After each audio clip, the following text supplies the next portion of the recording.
Growing up, my household wasn't one where we had a record player that spun Fleetwood Mac and the Beatles. Later in life, I would discover these on my own time and feel a sense of shame because everyone around me knew the major bands of the 70s, etc. Or on the other side of the coin, not knowing a specific rapper because I'm black and how do I not know this rapper? But the truth is that I lived in a black household in a predominantly white neighborhood. And these experiences combined with the music that I listened to have shaped me into the person that I am today.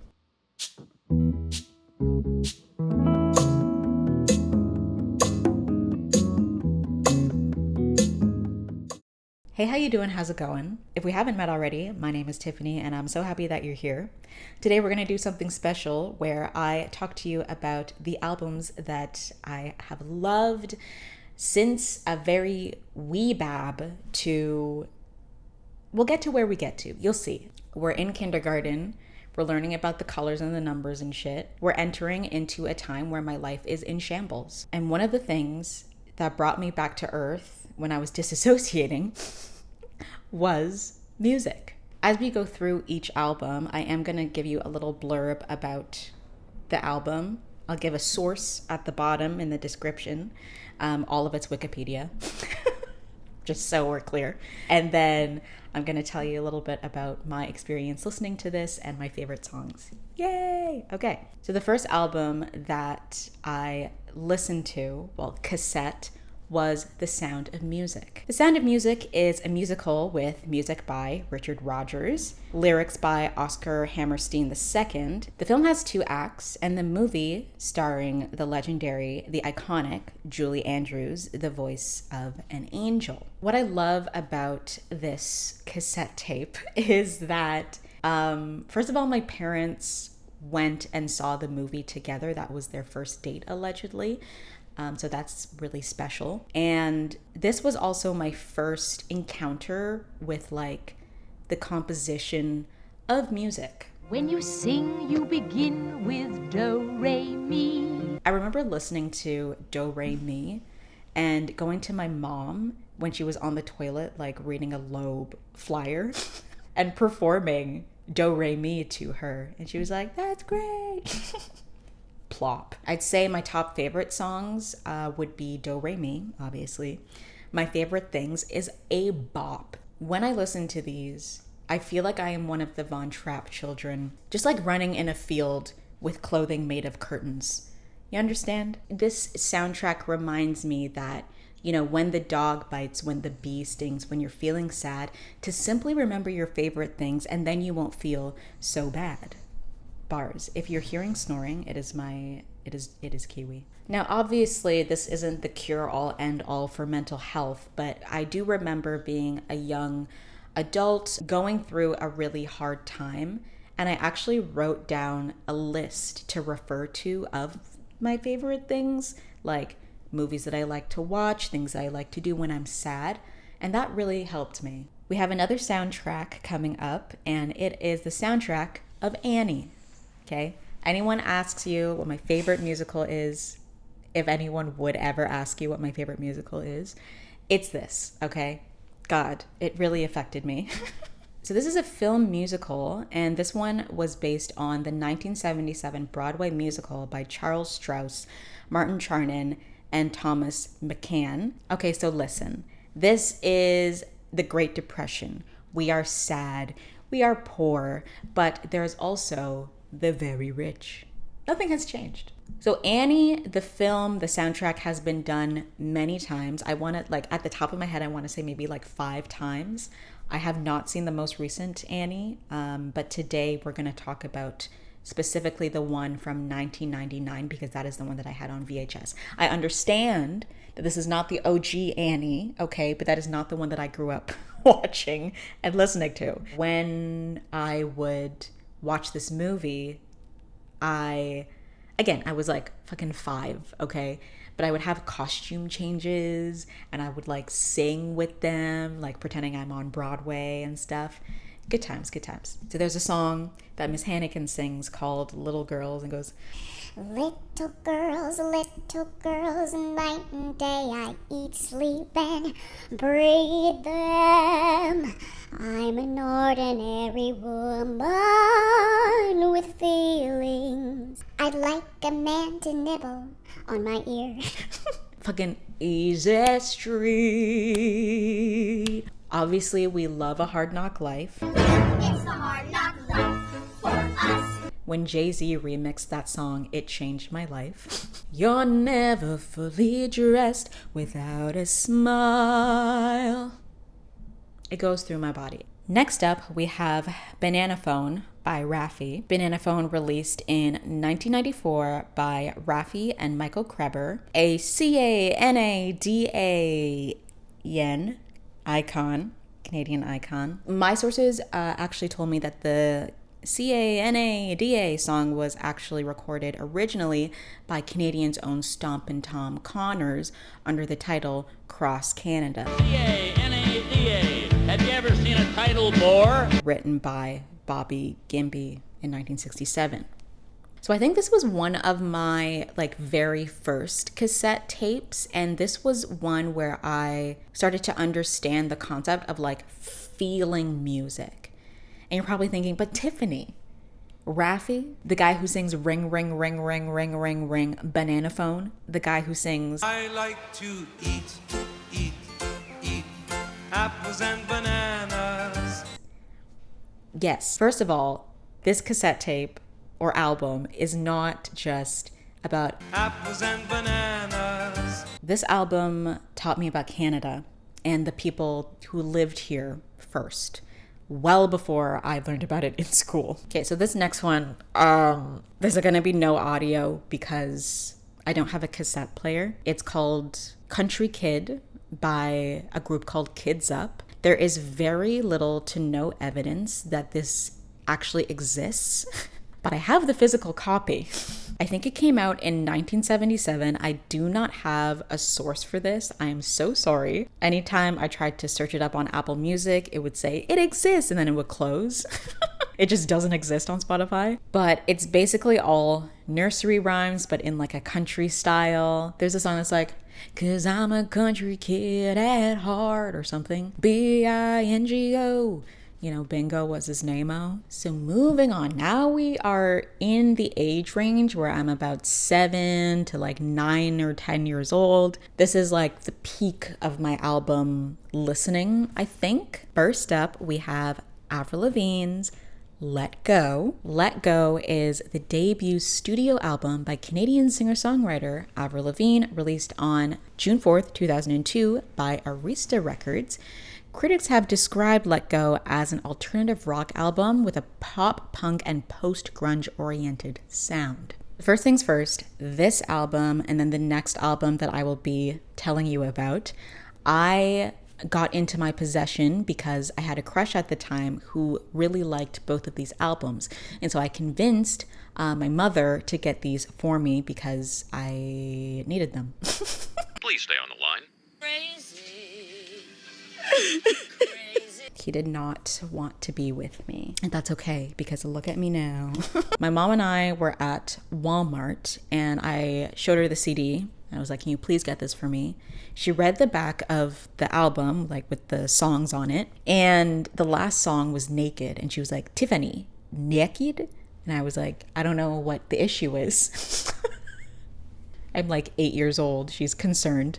Valid. Yeah, but then I ended up actually getting a copy at my 9th birthday or something. So whoever got me that, thank you so much. Let's just talk about the first song on the album. Apple Music and other streaming platforms will show you which songs are popular. Complicated is popular, obviously. Skater Boy, obviously. But I don't know why Losing Grip is not popular, because for me, I think it's the best song on the album. Get Out of Here.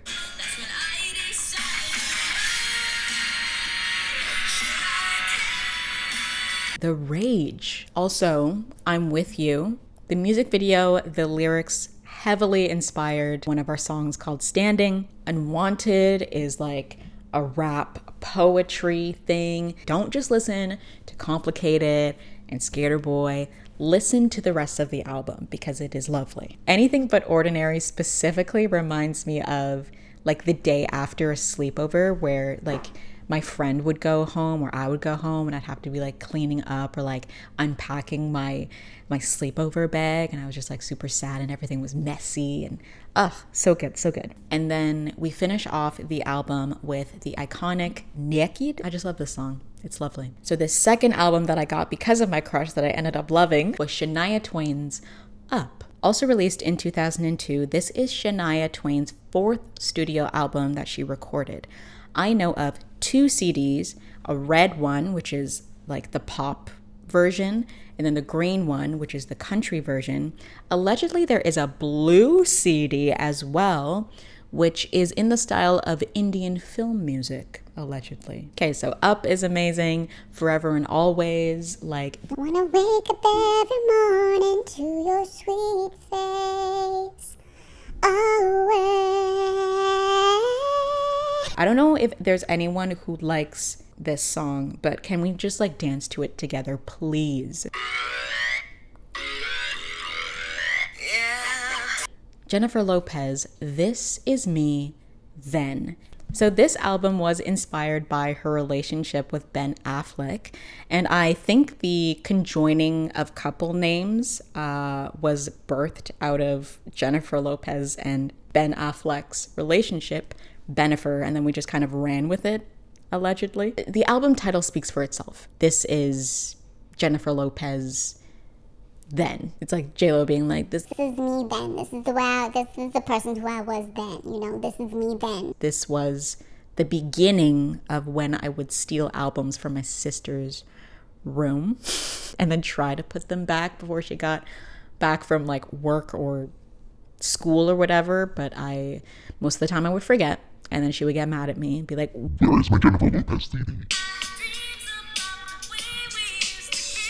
All I Have, track number 6 on the album, is so good. It's featuring LL Cool J. I love when songs have like a baby or like, I don't even know what it is, but just like a baby sound, like a small child being like, ah! That reminds me of that one Bob's Burgers scene. What happened? What happened? Gail, honey, look, it's a fork. Look, it's a fork. It's so good. Listen to it. I think I read that Jenny from the Block was like leaked before the album came out, which is exciting. And we were all like shaking our damn asses to it. Next up, we have Spice by the Spice Girls. Spice is the debut studio album by English girl group The Spice Girls, released in 1996. It is considered to be the record that brought teen pop back, opening the doors for a wave of teen pop artists. Conceptually, the album is centered around the idea of girl power, and the hype surrounding the group was compared to Beatlemania. If you were wondering who my favorite Spice Girl is, it is Sporty Spice. Thank you so much for asking. But I really love her voice so much. It just is so powerful. And I also really like her accent. It was always like this, you know. Like it was just, I just loved her. As a kid, growing up in a predominantly white neighborhood, my blackness was something that I was actually very ashamed of. I was conditioned to believe that my blackness was ugly, and seeing Scary Spice in this group be her most bold and authentic self made me realize that I can be that too. Like I look back on this time and I really, really appreciate the fact that Mel B was in that group, because I needed her and I continue to need her.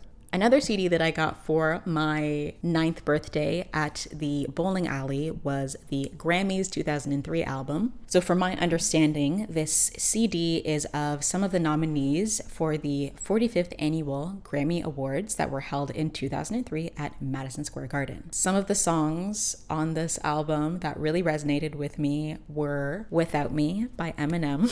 What we trice, real name, no gimmicks. Trice, real name, no gimmicks. Like, imagine just like being 9 years old. The record scratch, sorry. There was also Hot in Here by Nelly, which is I'll tell you a little anecdote about this song. I was with my mom shopping at the Bay. Again, I was about 8 years old. It came on in the store, and I went in between, like, there's like the clothing racks that have like the 4 hangers on them with like multiple clothing. So I went in the middle of that to like dance to it. And I was dancing like the girls in the music video, if you know what I mean. I like got out of it when the song ended or whatever. And a random lady was just like, "You're a really great dancer." And I was so embarrassed. Don't know why. Norah Jones, Overprotected, Britney Spears. How You Remind Me by Nickelback. Oh my God. It's 2003/4, okay? You're in your room. You're a child. Okay, next up on deck, it's Dangerously in Love by Beyonce. Dangerously in Love is the debut solo studio album released in 2003, which is wild that this is her first album. During this time, Beyonce was in the iconic group Destiny's Child, and when they were recording their 3rd studio album, each member announced that they'd be releasing their own solo albums, with Dangerously in Love being Beyonce's. We are starting off the album so strong with Crazy in Love. Naughty Girl. I can't. So moving right along, we're at the end of my elementary school time, and The Emancipation of Mimi by Mariah Carey comes out. This is the 10th studio album that Mariah Carey has released through Island Records in 2005. Mariah used her nickname in the title to reveal a more intimate side of her, and it was this release of her past commercial and personal setbacks. But Tiffany, what personal setbacks? I'm so glad you asked. I was also curious. So she starred in her debut film, Glitter. I need to watch this also. And everyone hated the film. They hated the music, and she had an emotional breakdown. Okay, so she checked herself into where you need to check yourself in. After that happened, the recording company she was with actually said, we're actually really embarrassed by this, so we're gonna pay you to never have to like see your face ever again. So Mariah then flew to Italy, stayed there for 5 months, and she wrote another album called Charm Bracelet. Critics said, "That's much better, thank you." And then 3 years later, she was like, "Okay, I got my groove back. Like, let's do The Emancipation of Mimi." Forgot to mention Dangerously in Love was also a CD that I stole from my sister's room. This was also a CD that I stole from my sister's room as well. Where is my Jennifer Lopez CD? I love music, and I love the start of this album with It's Like That. I came to have a party, open up the Bacardi, feeling so hot tamale, boy, I'm wondering what it's gonna be. Boy, I know you're watching me, so what's it gonna be? I think is what I was trying to say. Up on deck, we have We Belong Together, which is a song that I have to like prepare myself to listen to fully. And the whole entire song is a big buildup. I feel similarly to the song One More Time by Daft Punk. And then there's also Just like the guy in the commercial now, gotta get up out of here and go somewhere. Gonna make that move for somebody who appreciates all the love I feel. Boy, I'm gotta shake it up, gonna do what's best for me.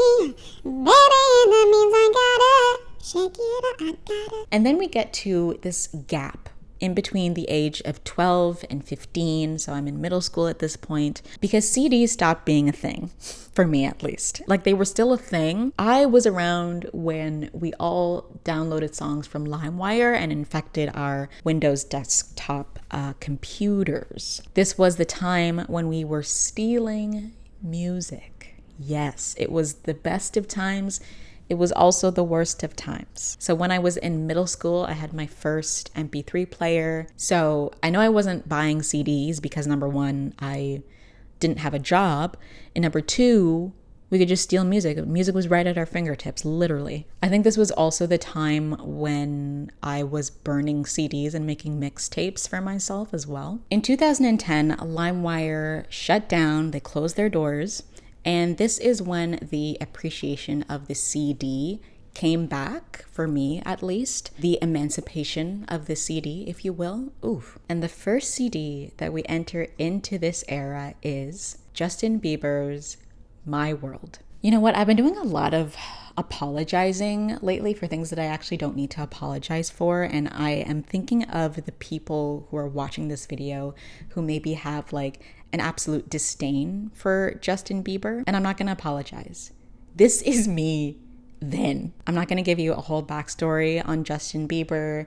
You can read his book, First Step to Forever, or you can watch his documentary, Never Say Never. I do want to make the disclaimer that I am currently not a believer, but I absolutely was a hardcore believer back in my youth. I had posters all over my room. I think my parents were like so confused by this. I had literally at one point 1,000 photos saved of Justin Bieber on my iPod Touch.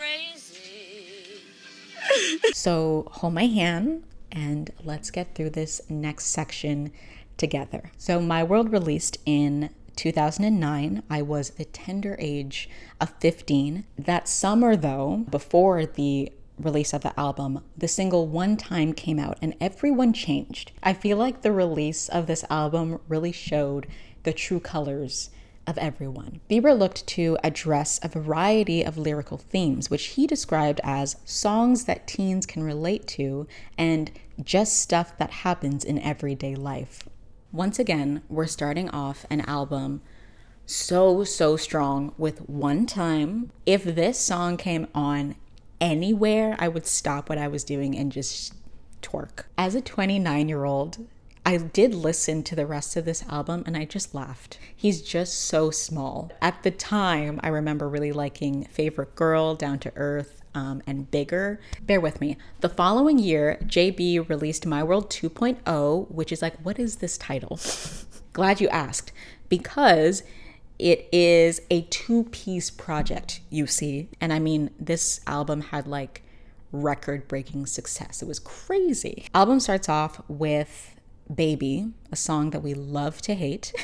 There's a video floating around on the internet of me and my friend, and we made a song for health class about vasectomies, but we made like a karaoke version of it to Justin Bieber's Baby. So it was like, baby, baby, baby, oh, we chose a vasectomy. I have reached out to this friend so many times. I feel like, please take this down. And she doesn't know the password, so enjoy. The next song on the album is Somebody to Love, which is a banger. I don't care. I don't care if he's an industry plant. I don't care. This song is so good. We have other hits like Never Let You Go, That Should Be Me, Up. Oh my gosh. I also would like to mention that this was my first concert that I have ever attended. Sometimes when you have immigrant parents, you don't want to like explain that you like want to go see Hillary Duff. Like just similarly to like, I never asked for a Tamagotchi because I knew that I was not going to get it. Just like, you know, I asked for the Avril Lavigne CD and I never got it from my parents. I had to like outwardly like reach out to my friends. But yeah, this was my first concert and it was so surreal. Like there were girls passing out and I get it. Being in the same room as, you know, the person that you are supposed to be with, like your boyfriend. Crazy. I get to grade 12 and I am loving rap and like hip hop music. One of my friends got me this CD called Careless World, Rise of the Last King by Tyga. So this is the second studio album that Tyga has released, and it was released in 2012. Track number 9, Potty Mouth, is probably the dirtiest song I have ever listened to in my entire life. One shot jumping on my dick hopping like it's hopscotch, booty pop. My know what it something something. I don't give a I them all to their drop. Potty mouth, wally bang bang, then I'm out. Once upon a time had your inside my house cooking grits and riding. Swear she the best chef around. Pop that now let me see you doo-doo brown. It's good. It's good. But it's bad. Young Nino, the in the Pico, Carlito, Scarface, Al Pacino, Bombito, Pimp C, R.I.P.do. It goes deep in the Demarino. She wanna be the one, fuck her to my own single. Break a hard, no future Miss Cleo. Snap back, automatic reload. Flyer than a beetle, you can't beat them. Ha! Vampire up your evening. I pop up and eat lunch, leave you in a semen. Don't believe it? Tripe like a Dita, the Gunselina. Give a beaver fever. Ah! Real hot, put it in park, take a shot, higher than a tube sock, use a pop, give me top as I love the why. Many's say I'm fly, but to her I'm God. I'm faded. I haven't done that in so long. And if you don't know any of those songs, it's okay, because I'm sure you know Rack City, bitch. Rack City, bitch. You ain't got no wear a poncho. That's so mean. Oh my God. To conclude my childhood, I would like to finish off with 50 Cent's Get Rich or Die Trying. But Tiffany, Get Rich or Die Trying, 50 Cent's debut album, was released in 2003. I knew the songs growing up, but I didn't appreciate the album until a little bit later. So this part was a little bit confusing, but it seems like it was released by multiple record labels. So we have Interscope Records, we have Eminem's record label, Shady Records, Dr. Dre's Aftermath Entertainment, and also 50 Cent's G-Unit Records. This album was a hit. I mean, obviously it received like 9 times platinum or whatever, and it has aged like a fine wine for the most part as far as gangsta rap goes. So What Up Gangsta is like technically the second song on the album. There's like a intro that's 6 seconds. 50 Cent, you know how I get down. What? Ooh. Into Club, we all know that is like the ultimate birthday song. Heat. You have to listen.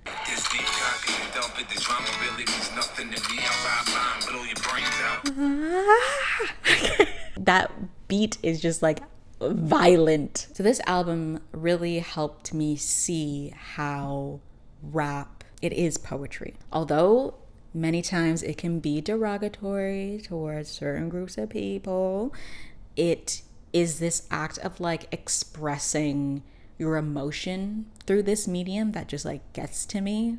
I don't know. It's beautiful. Ending on a gangster rap note, that concludes the albums that shaped my childhood. I will be coming out with another video of like the albums that shaped my adulthood up until now. This took me so long to do. For what? Who's gonna care? But if you stuck until the end, it means that you cared. And I want to thank you so much for staying till the end, for caring. I truly, truly value you, and I am so happy that you exist. You have no idea. Thank you so much for watching. I will see you next time, very, very soon, I think. And cool. That's it. Bye.